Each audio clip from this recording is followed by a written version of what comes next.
পাকা আমের কুলফি বানানো যে এত সহজ তা আপনারা না দেখলে বুঝতে পারবেন না। আপনারা আপনাদের সাথে থাকা স্টেপ বাই স্টেপ আমি দেখাচ্ছি। একেবার মনে করেন বাজারে বা দোকানের কুলফির মতো আপনি কুলফি বানিয়ে নিতে পারবেন। এই যে দেখেন, প্রথমে আমি 3 কাপ পরিমাণ 3 গ্লাস দুধ নিচ্ছি। 3 গ্লাস দুধ নিয়ে চুলার হিটে মোটামুটি মাঝারি টাইপের হিট দিচ্ছি। হিট দিয়ে আস্তে আস্তে আমি নাড়তে এটা একটা সময় প্রায় 2 গ্লাস হয়ে যাবে। জালের কারণে প্রায় 2 গ্লাস হয়ে যাবে। এরপর এই জাল থেকে দুধ অনেক ঘন হয়ে যাবে। ঘন হওয়ার পরে এরপর আমি 1 কাপ 3 থেকে 4 কাপ 4 চামচের মতো চিনি দিয়ে দেবো। চিনি অ্যাড করে দিয়ে আরও নাড়তে থাকবো। নাড়তে জাল একটু বাড়িয়ে নেব। জাল যখন বাড়িয়ে নিব তখন এটি অনেক ঘন হবে এবং লালচে কালারের হতে থাকবে। লালচে কালারের হয়ে গেলে আমরা এখন নামিয়ে নেব। নামিয়ে জাল বন্ধ করে দেবো। বন্ধ করে দিয়ে আমি 3টি আম নিচ্ছি। যেহেতু 3 কাপ পরিমাণ বা 3 গ্লাসের দুধ নিয়েছিলাম, এই জন্য আমি 3টি আম নিলাম। পরিমাণ মতো আপনাদের পরিমাণ মতো আপনারা আম নেবেন। একবার গাছে পাকা আম নিতে হবে। এবার আমটা বের করে আমের যে পাল্পগুলো, এই পাল্পটা আমরা এখন মিক্সিং জারে ব্লেন্ডারে ব্লেন্ড করার জন্য প্রস্তুত হচ্ছে। ব্লেন্ডারে সব নেমে নিলাম। নেওয়ার পরে এরপরে দিয়েছে কাঠবাদাম, এলাচের বিচি এবং এলাচের যে বডিটা, এটা আমরা চা খাওয়ার জন্য কাজে লাগাবো। বাইরে রেখে দিব, শুধু বিচিটা দিব। দিয়ে এটাকে আমি ব্লেন্ডার করে নেব।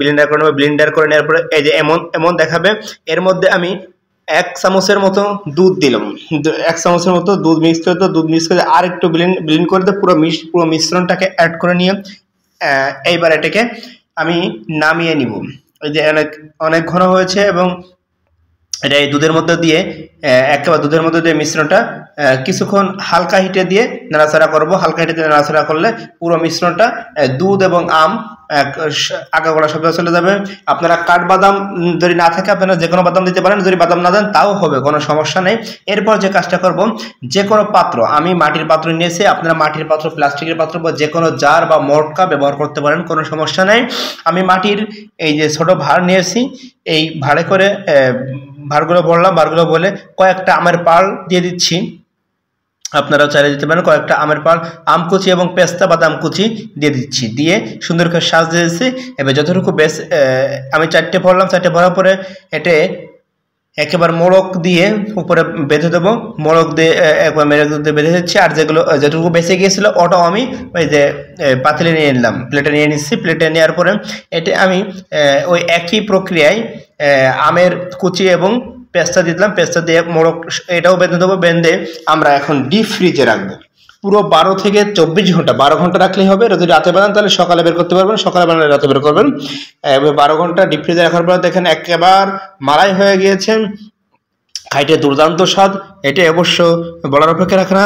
অবশ্যই এই ভিডিওটা যদি আপনারা মজা পেয়ে থাকেন, আনন্দ পেয়ে থাকেন, তাহলে এরকম ভিডিও যদি আপনারা চান অবশ্যই কমেন্টস করবেন।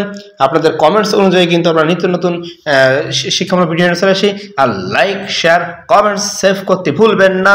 আর যদি দেখে থাকেন এই ভিডিওটি পেজটি ফলো করবেন। যদি দেখেন চ্যানেল থেকে সাবস্ক্রাইব করবেন এবং বেল আইকনটি প্রেস করে দিয়ে আমাদের সাথেই থাকবেন এবং এরকম ইন্টারেস্টিং ভিডিও পাওয়ার জন্য আমাদেরকে উৎসাহ প্রদান করুন।